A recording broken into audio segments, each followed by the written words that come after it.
It was back in the October 2015 Reader's Digest. There was a series of articles that featured 24 stories that the editors called "The Touching Kindness of Strangers." And one of the stories was titled "The Man in the Market." It was contributed by Leslie Wagner from Peel, Arkansas. Ms. Wagner told of being in the supermarket checkout line. You can picture that, right?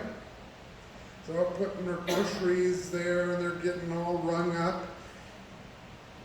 And she realized that the total was more than she had in her wallet. She was only out by $12, so she looked through her basket and was starting to pick things to take out. And then there was somebody in the line, and he handed her a $20 bill.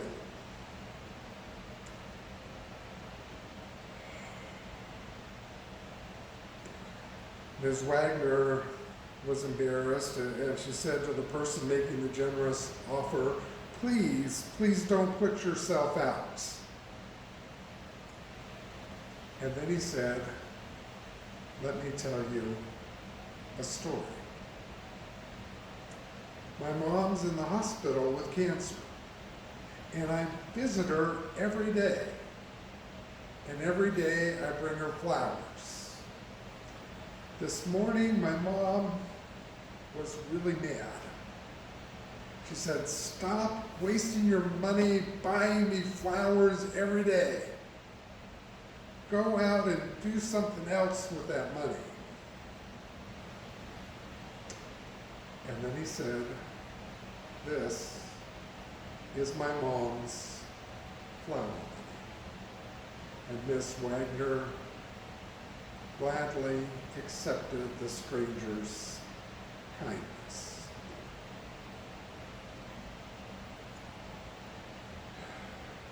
That is a thoughtful act. And we're always touched when a person sees someone else and does something kind. And you know, it gives the giver and the recipient a warm feeling. In fact, it's a wonder these things just don't happen all the time. A lot more, because they make you feel so good. Well, on the other hand, we might argue that this story stands out because that's not the way the world usually is. You look around, there's a lot of mean stuff going on. Racial slurs, hateful language, just filling the air. Bullies in the schoolyard and at work and in social situations, pushing us around. Oh my. How about the roads? I mean, it's not unusual for a driver to cut you off. And then if that wasn't enough, there's some kind of colorful language or an obscene gesture to go along with it. You know, Jamie, over the last few months, has been telling me how glad she is that she and Joshua spent most of their childhood in Mariposa. There was less bullying, less meanness. How she wishes Amelia could move up here and out of the valley. It'd be better.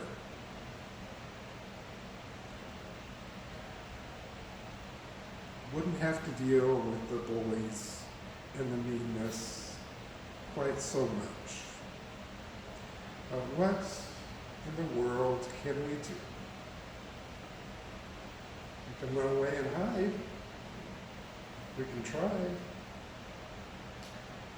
Oh, but is that what the Bible tells us? No. No, it's clear. Be kind. Stephen Petro is a writer who lives in North Carolina. And he recently wrote about waiting in a long line in his favorite bakery. See, this bakery just makes the greatest scones. And everybody is there because they want one to start off their day. And so, you know how the bakery counters have all the clear glass so you can see what's up there while you're waiting. And you can see the scones going out of the case, and they're going pretty fast. And he's worried. Petro's worried that they're going to run out before he gets there, and when he gets to the front of the line, there's one scone left in the case, and boy, isn't he feeling lucky, and he says, I'll take a scone. And as soon as he ordered it, the guy behind him in the line blurts out, no, that's my scone, I've been waiting 20 minutes. Well, what do you think Petro did? He could have just turned around and said, hey, this is a line, and I waited my turn, and this one's mine. But that's not what he said. Something just struck him, so he turned around, and he said, do you want half? Can you imagine? The guy just stunned for a moment, and then he came up with his own idea. He said, well, why don't I buy another pastry, and we'll split them both. So here they are, two strangers, nothing in common, sitting on a bench, sharing their pastries.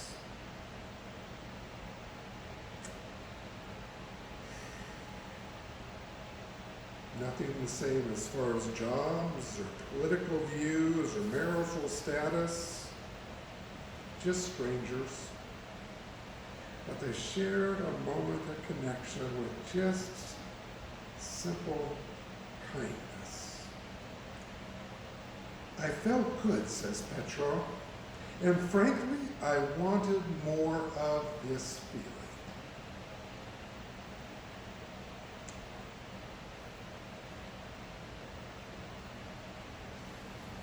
There's another story of unexpected kindness.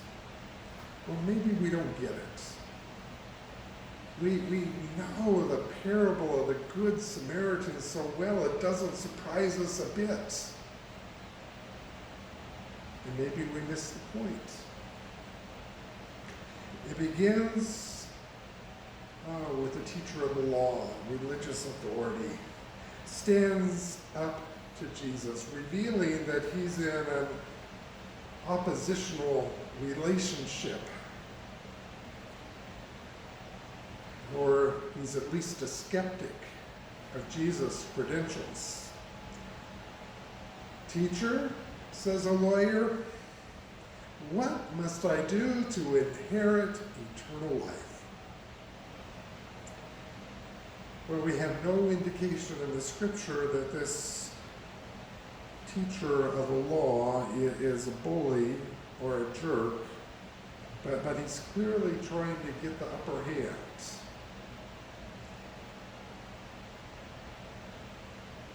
Well, Jesus responds with a very simple and matter-of-fact way, asking him, well, what's written in the law?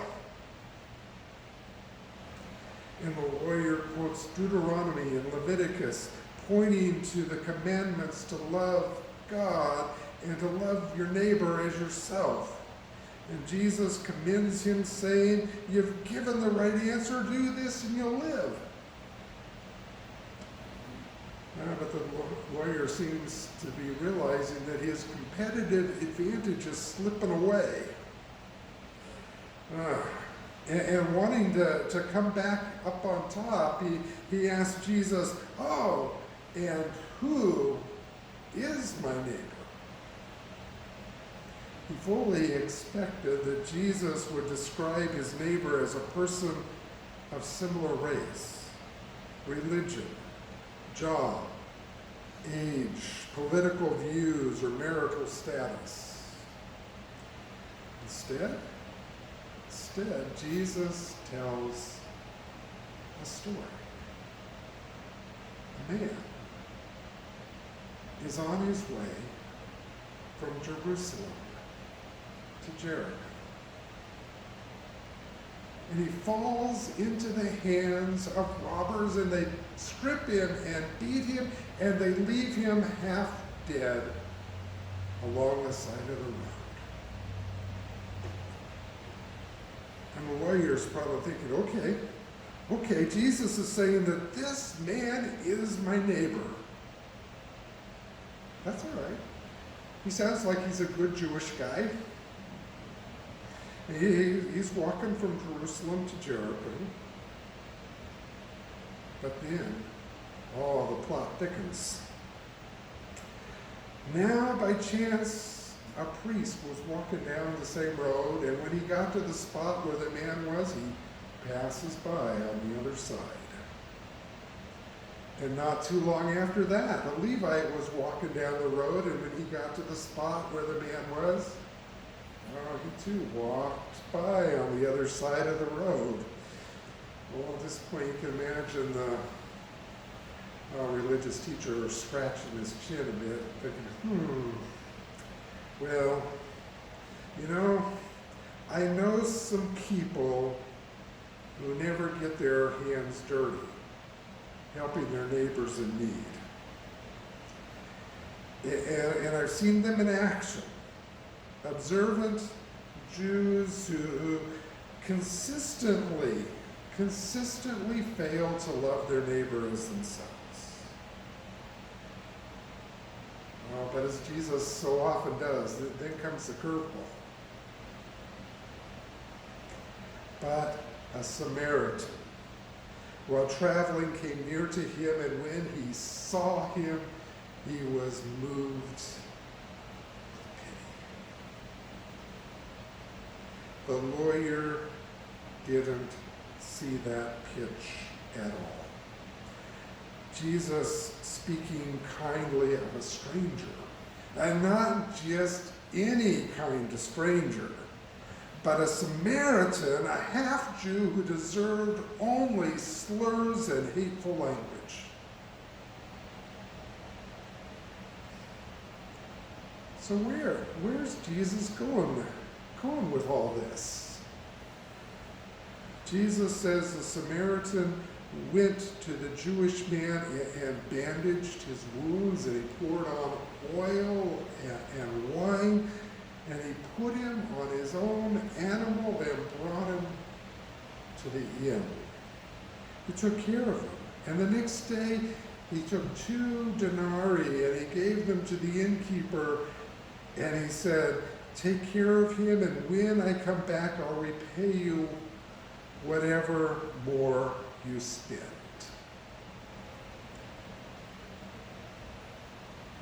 You can imagine this is starting to blow this guy's mind. He's saying, wow, that is quite an example of kindness. Really impressive kindness. And then Jesus looked the lawyer square in the eyes and asked him, which of these 3 do you think was the neighbor to the man who fell into the hands of robbers? Oh my gosh. You can just see a collision going on in his brain. A moment of silence. He thought Jesus had been talking about the Jewish man and his neighbors all along, but now he's clearly describing the Samaritan as a neighbor. And the lawyer could only spit out, and I imagine it wasn't easy. He said, well, the one who showed him mercy. And then Jesus just said, go and do likewise.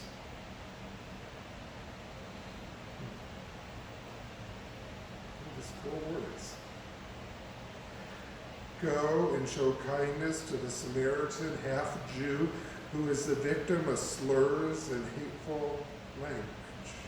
Go and help the refugee families struggling to find their place in American society. Go and split your scone with a person of a different age, political view, or marital status. Share your mom's flower money. Go and do likewise.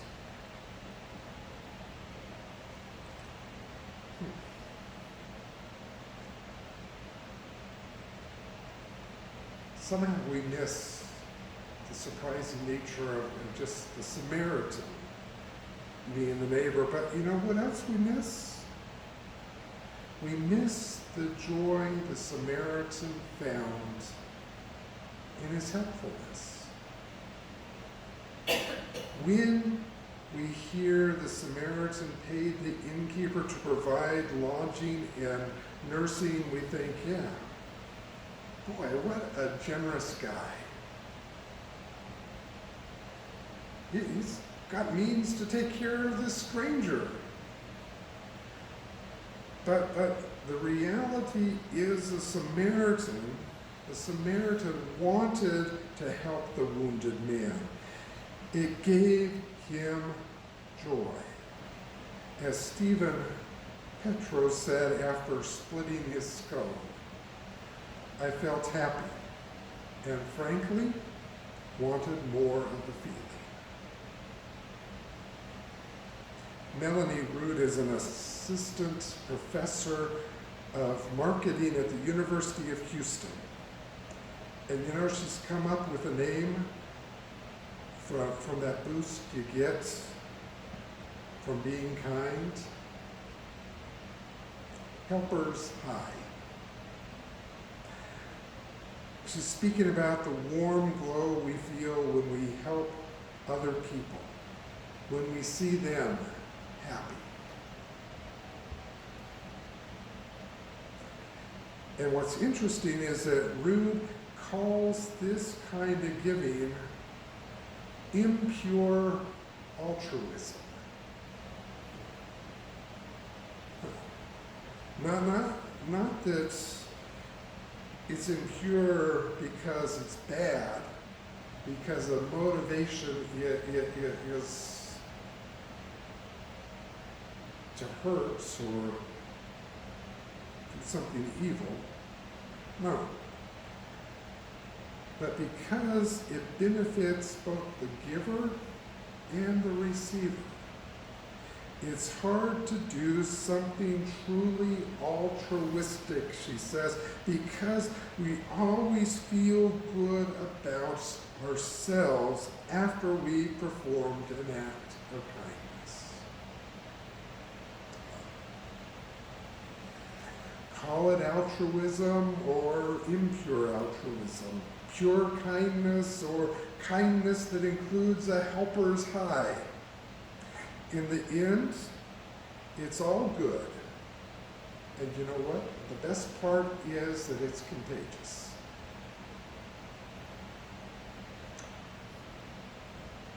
You know, Christians have known that for a long time.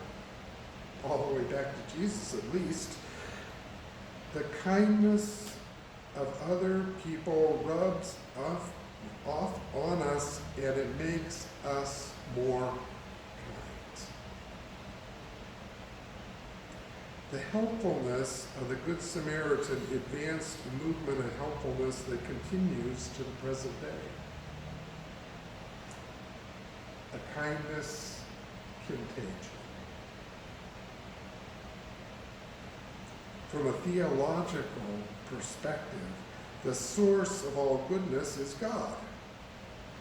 Writing to the Corinthians, the Apostle Paul says that God is able to provide you with every blessing in abundance, so that by always having enough of everything, you should share abundantly in every good work. In other words, God's generosity rubs off on us, making us more generous. And then Paul says, you will be enriched in every way for your great generosity. You'll be enriched. They didn't have that term, helper's high, but I'm sure he would have used it. Paul latched on to every bit of what was current in his day. Thousands of years after Jesus and Paul, finally modern research is confirming what we've known forever, for a long, long time. You know, we do studies on everything.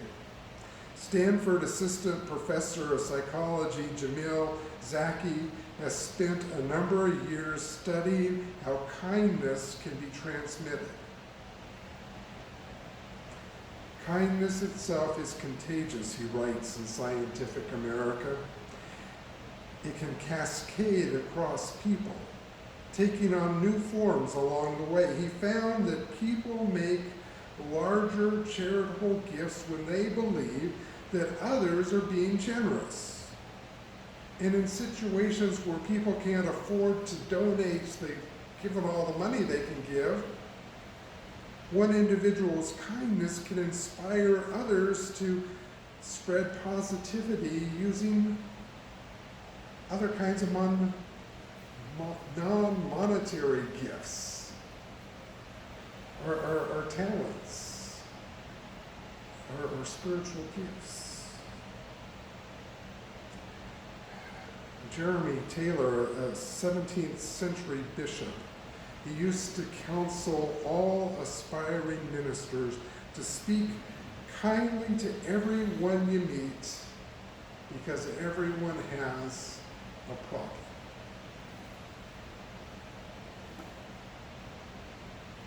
That sounds about right.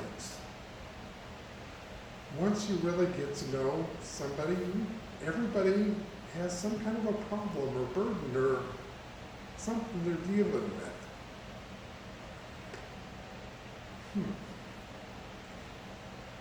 And you know what? If that's true, then that makes everybody that we meet our neighbor.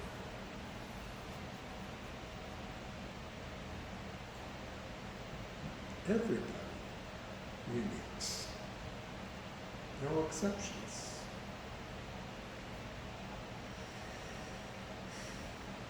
Those of us who have known the grace of Jesus Christ, that we have felt God working in us, we know that we were once the one who lay bleeding in a ditch.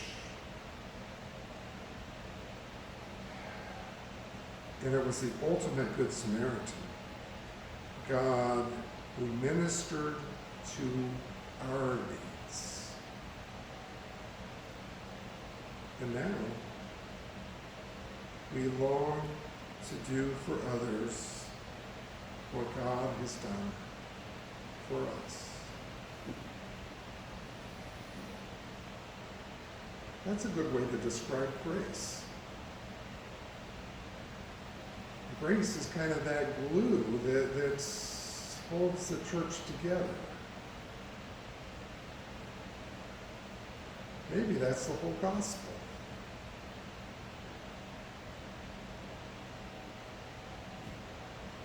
Big part of it is a kindness contagion. And we've got it.